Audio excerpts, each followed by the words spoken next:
everybody. So I'm so excited to be doing this little live stream for you all. I am getting so behind in my movie reviews that I thought, maybe I should just do a live stream and check off a whole bunch of them, and then I could load them onto Rotten Tomatoes and just maybe hopefully then get to do a written review down the road. But at least this would be something that I could post.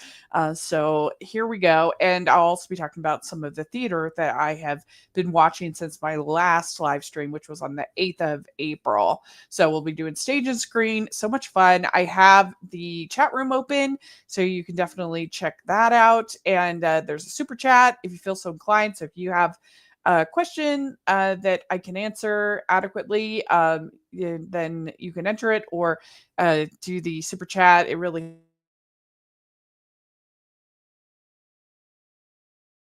it's so much.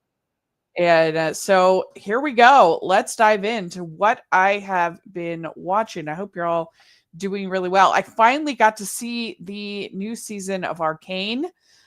Only took me 4 months because I've been so busy. But that was, it was interesting because it obviously was not as good as the first season. And I think one of the problems was it just goes off on too many tangents with side characters that I didn't really care about that much. But it's still so beautiful, so well done, and the core story with the sisters and the everything was still, I think, good and compelling enough. I still would recommend it.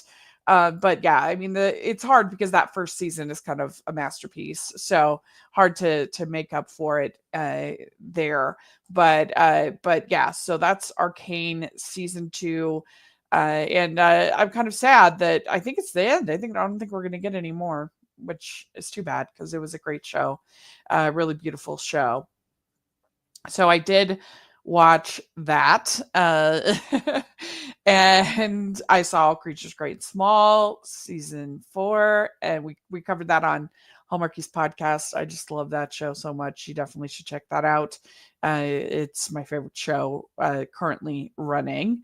And then we had The Way Home season 3, and we had When Calls the Heart season 12 over at Hallmarky's podcast that we covered, and those were both pretty good seasons, I would say.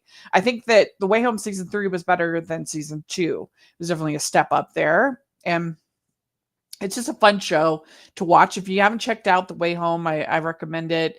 It's not. It's a show that I think a lot of people, even if you don't normally like Hallmark programming, will like The Way Home. It's about these three generations of women in this family that find out they have a time traveling pond in their backyard, and what kind of goes from there. There's a trauma in the past, and how much can they change that trauma, and what's going on. So you should definitely check it out. It's a really good show. So, and When Calls the Heart is it is what it is as far as a show. Enjoyable, sweet entertainment, and I think they had a plot line involving the discovery of insulin, which was actually pretty interesting and well done, and so that was good. Anyway, so that's TV shows, but let's talk about movies that I've seen since the last update, like I said, on the 8th. We have The Amateur. And so this kind of reminded me a little bit of the Bourne movies, Jason Bourne movies. It's not as it's not as handheld and kinetic. The action is not as good, but just in the sense of following this kind of awkward man as he gets involved in this kind of espionage sort of thing, and seeing the different clues. One of the problems with the movie, I overall enjoyed it, but one of the problems with the movie is that everything's just a little bit too easy for this guy. I know that he's supposed to be brilliant, and just he's on the spectrum and everything, but it was just too many times when he would see a shadow and be, oh, that's the girlfriend. How do you know that's the girlfriend? How could you possibly know from that shadow? Or he would look something up. It's the first thing to come up, in the Google of this world. And I immediately put this piece and this piece together. It was just a little too easy for him, which made it less compelling as this kind of story. but I still think like it was overall entertaining. There's some fun set pieces, like there's particularly one with this pool that gets that was, I thought, very well done, that whole sequence. And the various actors who come in and out. Rami Malek is very good. And Rachel Brosnahan as his wife. She's good. Michael Stuhlberg, Lawrence Fishburne, Julia Nicholson, Catriona Balfe. She's really great. Such a good actress. So it's, if you want this kind of story, I guess it's action, but it doesn't have that much action, but it's like a spy story. Like compared to, I think this is much better in Black Bag, in my opinion, which was just very boring, I thought. Then this is got just more compelling characters, more compelling story. I think this is a little too long. I would have probably cut off, I think if it had been around the 90 to 100-minute mark, that would have been the sweet spot. 123. So this is a flawed film. It's not perfect, but overall, I did think it was entertaining. I gave it 3 out of 5 stars. So there we go. Then we have Not Just Goof. So we did a whole episode of the Talking Disney podcast on this film. It's a documentary about a Goofy movie. I love a Goofy movie. It's such a sweet and positive film. There was such good songs, and they love the animation and the characters. It's just a great movie. I love a Goofy movie. So it was really fun to see the behind the scenes, the documentary about a Goofy movie, how it was this underdog of the film that pushed through and became this kind of cult classic for Disney, and how the director Kevin Lima, he had all this cool footage that he kept all these years of various things about the making. Like, it was so cool. They had Jason Marsden and Kelly Martin in the sound booths recording the first kiss, and they actually kissed in the sound booth, which I thought was kind of amazing for a voice acting performance. And so, yeah, great. It's really good. If you like a Goofy movie, then you will really enjoy it. And I think even if you're like, Goofy movie, even then, I still think you could enjoy this documentary, because it's all about the creative process and how something gets made and the different overcoming the different challenges. So even if you're kind of meh on a Goofy movie, I think you'd still like Not Just a Goof, and that's on Disney Plus right now. So you check that out. So, all right. Okay. So then we have Drop. And this, I guess, I like more than most. It's definitely not perfect. This is by director Christopher Landon. And I think what this does the best thing about this movie is that it captures that anxiety that especially women feel in the like dating world, especially these days, where often you don't know the person, you don't know anything about the person.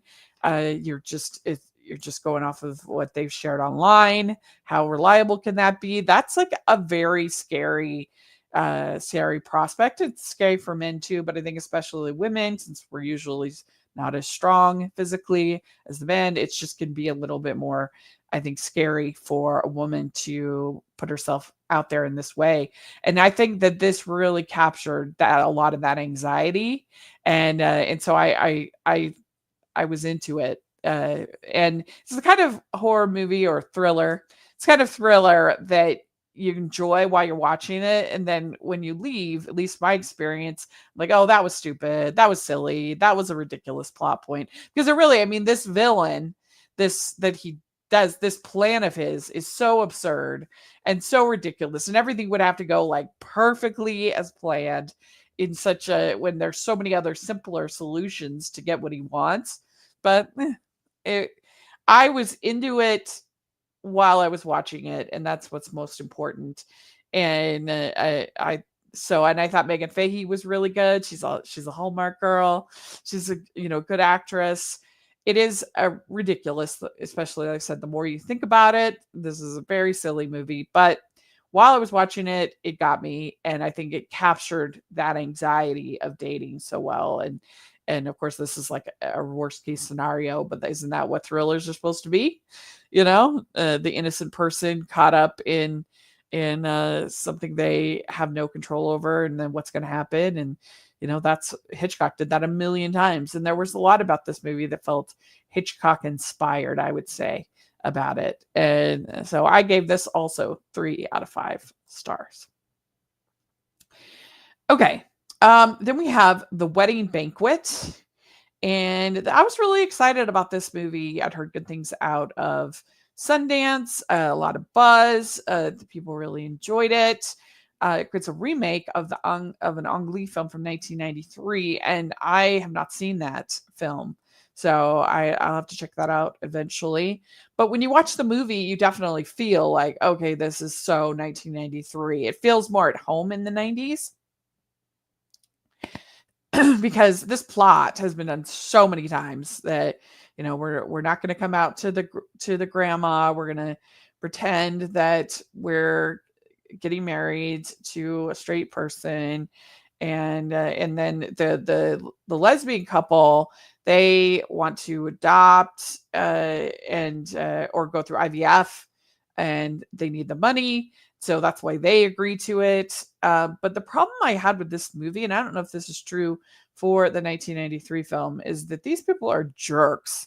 I didn't like really anybody except for Lily Gladstone's character, and she gets treated the worst by all these people. So I felt bad for her. But especially a decision that Kelly Marie Tran and Bowen Yang make, I just thought was so selfish. And I felt like the movie wanted to just brush this aside. And this is like, I don't know. It annoyed me and bothered me, and I just felt like neither of these relationships, I don't think, is like worth saving. They were just both not good relationships with very selfish people, and so that hurt me. And I just wasn't laughing enough. If you're gonna have such unlikable characters making selfish choices, it needs to be funnier. The jokes felt tired to me, felt like they were at home in 1993, not in 2025. So that was disappointing. I was disappointed by this. I didn't enjoy it. The laughs weren't there. The characters were unlikable. I just got more annoyed the more I watched it. I gave it 2 out of 5 stars, which is probably generous for how I really felt about it, but I did like Lily Gladstone a lot, and I recognize that there are some other like sweet moments in the story, but I just wish that they had done a better job with the characters, and particularly this one plot element between Kelly Marie Tran and Bowen Yang's character that I just thought was very selfish of them. So there we go. That's The Wedding Banquet. Then I saw Pride and Prejudice twice actually this month, the 2005 version. I saw it for a podcast. You definitely want to check over Hallmarky's podcast. We have a deep dive, me and my friend Conrado, into this film. And it's such a fun take on Pride and Prejudice. And then I got to see it on the big screen, which was so much fun.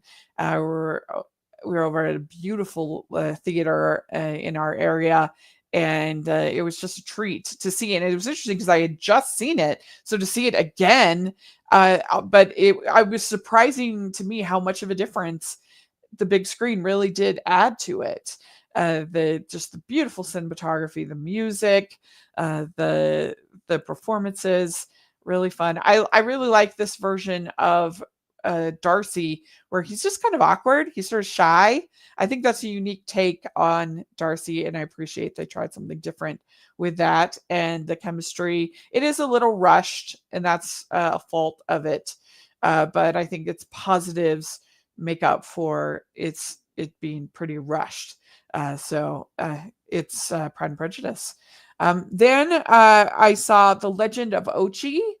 So this is an A24 film. This director, Isaiah Saxon, I think it's his debut film. And I heard about this at South by Southwest, but I hadn't gotten to see it. So I finally got to see it.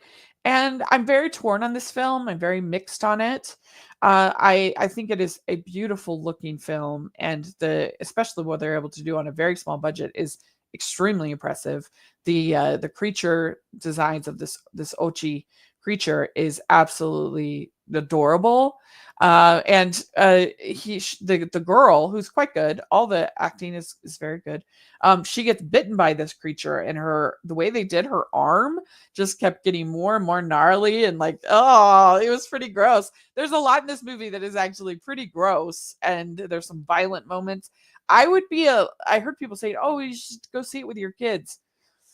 I would be a little bit just the pacing, and also just some of the darker elements, some of the more violent elements. Might be a little bit nervous about taking. I would want a kid at least, probably 8 to 10, 8 to 10, depending on the maturity of the kid, probably for this one, for it. But I think that it was. I think that it did a good job with this lead character. Like I said, the world building, the creatures, that was all really good. Um, it didn't have that like emotional core to it that I think this kind of storytelling demands. Like that you get in something like an ET, that you have in a Pete's Dragon, that kind of a story with the Black Stallion, that draws you into the story and really gets you emotionally attached to these characters. It didn't really have that. So I can't say it's a great movie, but I think just on how beautiful it looks, the strength of the character designs, the quality of the performances, it does have nice moments, and I just think overall it's such an ambitious film that it's worth watching, even if it's not like a masterpiece. It's definitely got problems in pacing, and it's only 95 minutes, but still something about it, the storytelling, it just could have been like, oh, there should have been more happening to the story, and kind of, and you got this whole thing with Emily Watson playing this girl's mom, and I didn't think that was really satisfying or good. You have William Dafoe playing her dad, and he was just kind of one note. So, the script could have been like more compelling, but again, the world building, the character design, the lead performance, the whole atmosphere of it, I think is worth watching. I gave it 2.5 stars. I'm literally right down the middle on this one. So, okay, then we have Sinners. So I did feel very mixed on Sinners. I also kind of write down the guy. I ended up, just because again it's so beautifully made. I think the performances are really solid. It's very ambitious. It tries a lot of things, but I definitely wasn't as high on it as so many other people seem to be. That, saying it's a perfect film, saying that it's a masterpiece. I am definitely nowhere near that.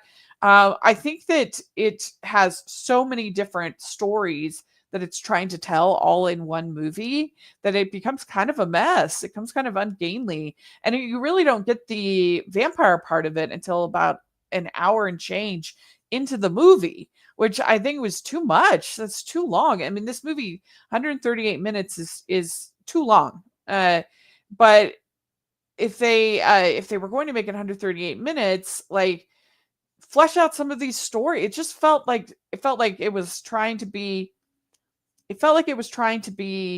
a vampire movie, a horror movie, a musical, a social commentary, a racial commentary, just all these different things all mixed together.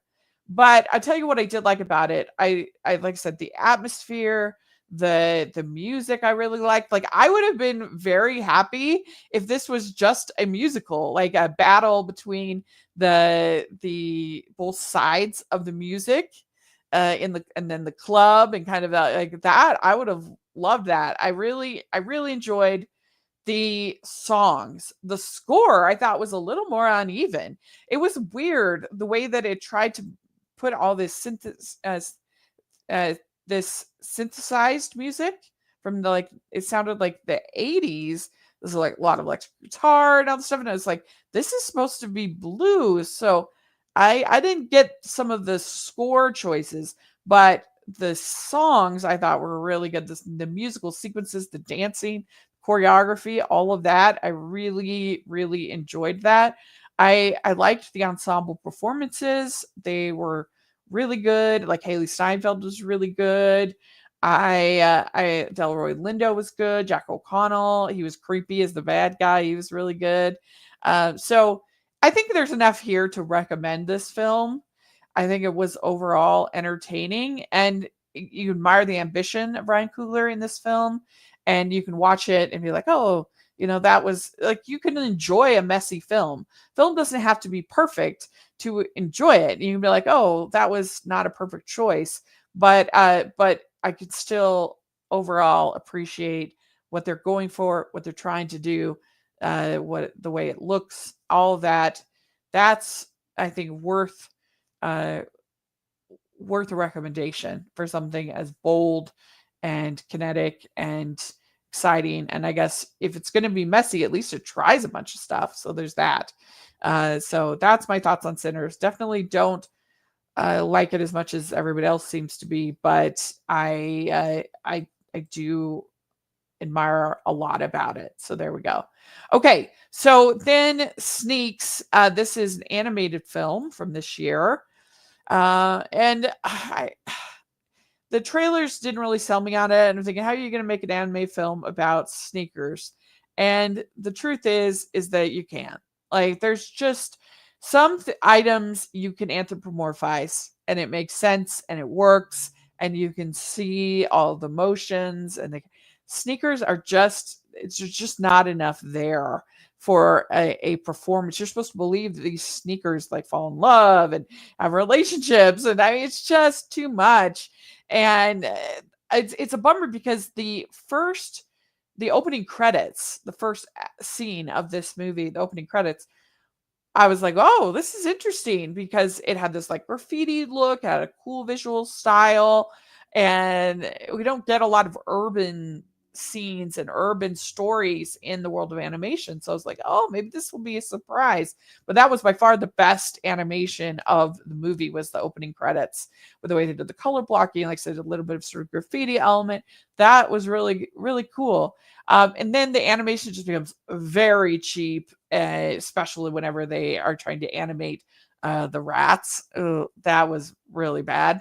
But yeah, the animation in general is just really cheap. I guess it's by the same studio that did Norm of the North, so that's understandable. I mean, this is better than Norm of the North. I'll give it that. But the level of the animation, the human designs, especially for this collector guy, and this collector guy, for somebody who supposedly values shoes, he certainly is very sloppy with them. Like, why doesn't he check his darn box like before he leaves?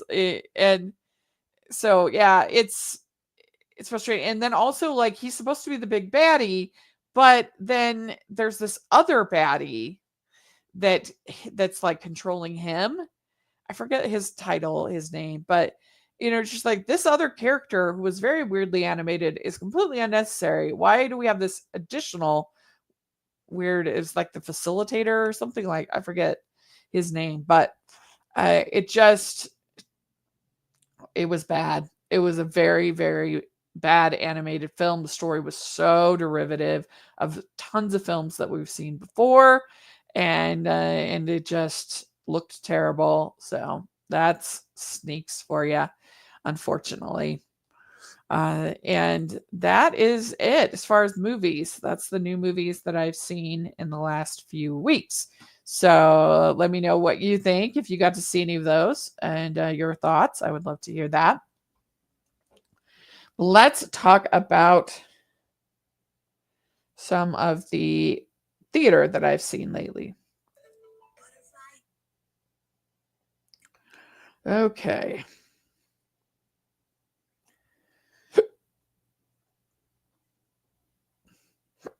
I got hiccups, sorry. Okay. So I saw at the Covey Center, I saw Your Good Man, Charlie Brown. And this was super cool because I'd seen it once before and I wasn't that thrilled with it. I just didn't think it was that funny, and I think I was expecting something like laugh out loud funny, but I just didn't I wasn't that interested in it. And but this caught my attention because they were doing a silver-haired version of this with senior citizen actors, the AARP version. And they got some really, really good actors from around this area to be in this this show. And it was interesting how much of a difference it made having it be these older actors, because obviously the characters in the musical are children. And so for them to be playing these child parts was surprising how much it added to the story.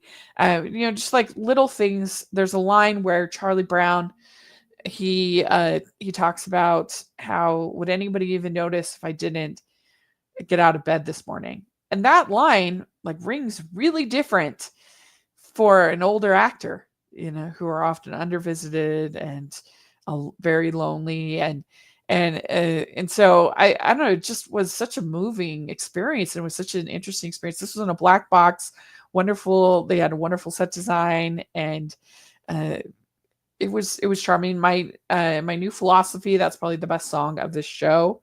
But I really enjoyed it, and I appreciated that they tried something different with that production and got to involve a community that maybe doesn't always get to be involved in theater. Okay, then I saw Ride the Cyclone. I'd never even heard of this. This was at Westminster College. I'd never even heard of this musical. And I appreciate what it was trying to do, and the set design was incredible. It was really cool how they had this like roller coaster going up and around the set, and the lighting. Some of the production was very good. I think the performances were all quite good. The students were very good. But I was confused. I don't know how fair my response was, because we had a very boisterous crowd, and they were all, I think, friends of the actors. And they were just laughing at things. I was just confused about why they were laughing, which was distracting. I'm like, why are they laughing? And like, that wasn't even a joke. Like, that wasn't a funny line. Like, and so it just was kind of, I got more and more annoyed as the performance went along, because I'm like, why is everybody laughing? And I'm not laughing, because I didn't find it funny hardly at all. There were some touching moments. There were a few laughs, but compared to something like Beetlejuice, it's way, way less funny and very similar story. And, you're supposed to be contemplating, it's about these these teenagers that die in this roller coaster accident. So they go to this way station.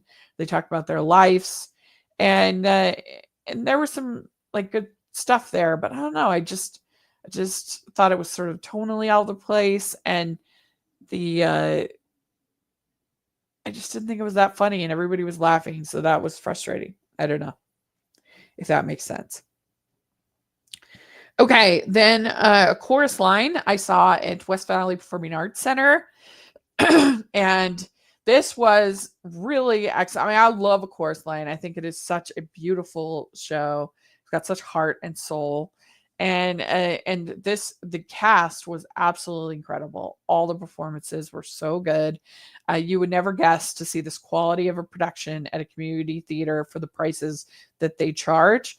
And I love Paul and his whole character arc, and when he gives his monologue in Act 2, it is so moving, and it was very well done here.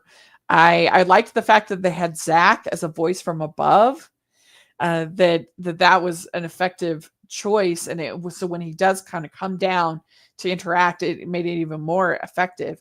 The downside to this show is that it's not, A Chorus Line is not a show that does very well with theater in the round, because they're a lot of times in a literal line, and so often you have the characters not facing you, so you miss like not only the choreography, but you miss their expressions, their faces. There's so many different things, and so I think it's a really hard show to do theater in the round. 4, and it's too bad there wasn't a way to maybe make it like a thrust stage of some kind or something. Uh, but of course that would be cutting off a lot of ticket sales. And so I don't know how you solve that. It's just sort of, this is the theater, and so that's the downside, but it's still definitely worth seeing for the incredible performances, and the choreography was also really, really strong. Then I saw Grease High School Edition at Hope Box. This is a great little theater. I love it. And for Hope Box, each theater, each production that they do, they pick a Hope Box recipient who is fighting cancer, who then they accept donations for, but then they also give a portion of the proceeds to them. And so it's a wonderful cause. And they had a high school student going through cancer that was the Hope Box recipient for this high school production, which I thought was very touching and very lovely. And it was great. I mean, it's a perfect show obviously for high school to do, since it's all set in high school students. And this high school edition does sort of sand off some of the darker elements of Grease. Like Rizzo doesn't have a pregnancy scare, things like that. But I thought the cast was really talented, the ensemble, the sets were very clever. Because this is like a thrust stage kind of a thing, and like they had this car that they created through like different pieces, almost like a Lego, that was for Grease Lightning and for those scenes. And then I thought the way they did the drive-in was very clever. They actually had different Hollywood movies clips in scene, and this is a very small space. So to create this whole drive-in for Sandy when he sings that song, I thought that was very, very creative what they did with that scene. So I enjoyed that very much. Then I saw the Wicked. This is the national tour of Wicked, and it was really fun because my friend Camille has seen, this was her 25th time seeing Wicked on stage, which is amazing. So it was fun to sort of celebrate that with her. And it was great. Like, it's exactly what you want out of Wicked. One thing that was cool is Lauren Samuels, who's playing Elphaba in this tour right now. She's petite. She's shorter than the girl playing Galinda, which is unusual because it all started with Kristen Chenoweth, who's 4'11". So usually and I think that Idina Menzel is like 5'4", something like that. And so a bit taller than Kristen Chenoweth. And so that just became kind of the tradition, is that Galinda was the smaller one and Elphaba was the bigger one. And so, but I thought it kind of worked having Elphaba be the smaller one, because it just kind of made her a little bit more of an underdog. I liked that choice, and they were all great, and gives you that spectacle entertainment that you want in it. And they had some new like lighting. I hadn't seen Wicked on stage since 2006, and so it'd been a while since I'd seen it. So it was really fun to get to see it again. And yeah, it was very entertaining. If you get a chance to see Wicked on stage, even if you've seen the movie, like, you should watch it on stage. And it was really cool because they did this whole media event of the unloading of the national tour, because it's going to be here for 6 weeks, which is fun. And I got to interview this guy. You can see it on this channel. This guy, Scott Quinn, I believe his name was, who's the company manager for the national tour. And it was cool because there was the different, there was like ABC, Fox, professional reporters there. So I get up to my turn, and I asked him a bunch of questions. And one of the questions I asked was, what do you think is an underrated element or character in the show? And he said, nobody's ever asked me that question before. And that made me feel really good that I asked him a question that he'd never been asked before. So that was super cool. Okay. Then I saw, let's see here. So I saw The Boys Next Door. This is at Pleasant Grove Players, and I love this theater. This is a theater inside the Pleasant Grove Library. And this play, it does have some problems. It's way too long for what it's being.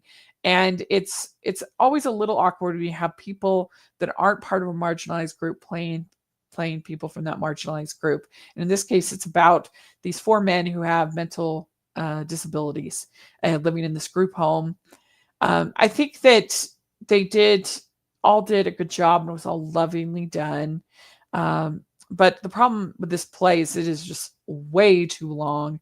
At 2.5 hours is crazy, and it just sort of exacerbates the problems that it might have, and with these unneeded scenes. But I still think like the performances are sweet enough, and there's enough heart in the show to recommend it. It's a mixed bag, this play for me, but I do really admire Pleasant Grove Players, and it has some really good performances, particularly in the second act. So that's sometimes they take a swing, and sometimes it works. Other times it's more mixed, and that's fine.